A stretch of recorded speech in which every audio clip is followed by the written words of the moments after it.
After deflecting the multitude of corporate fists gunning for my exit hole, I'd like to take this time to announce who I endorse for president.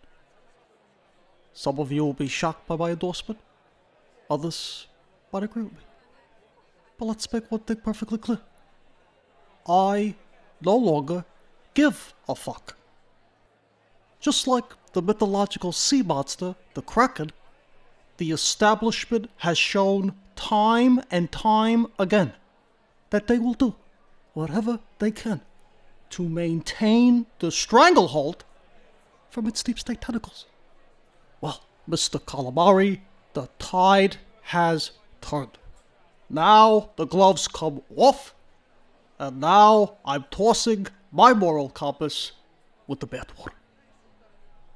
After being neglected by that politically expedient super PAC when I needed Trojan horse Liz Warren, and red-baited by dozens and dozens of pseudo-Cold War propagandists, aka the mainstream media, I hereby declare Joe Biden for President of the United States.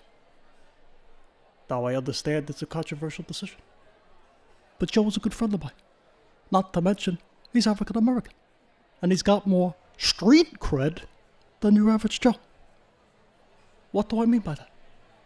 What I mean is, Joe Biden is a rapper, and through his incredible gift of the gab, he's got potential to not only sabotage the donor class through freestyle, but through an unprecedented onslaught of gang violence reflected in his lyrics.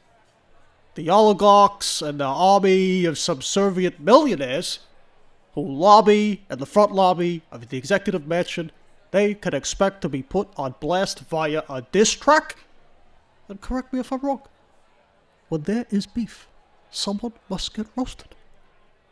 Look, I am more than ready to accept his gangster. Congress has been a disaster since its inception. And no, I'm not talking about that mind-bending movie.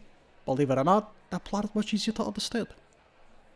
In my opinion, as a veteran member of the hip-hop supergroup Slaughterhouse, Joe Biden will outperform Mr. Banana Republic himself, Donald Trump, in every rap battleground state, or Joe Biden will go down swinging. Let's look at it from another perspective. Outside the Earth's orbit, the universe is a chaotic place struggling to find order. This is no different. I say we submit ourselves to anarchist behavior because, in my opinion, filibustering with an AR-15 in both hands is the only course of action left to trigger the military-industrial complex and defeat this one-party system that's been flooding this nation like a tsunami of Italian wedding soup whose chef forgot to include any floating meatballs for the American people to latch on to. That's how we're going to end this crisis.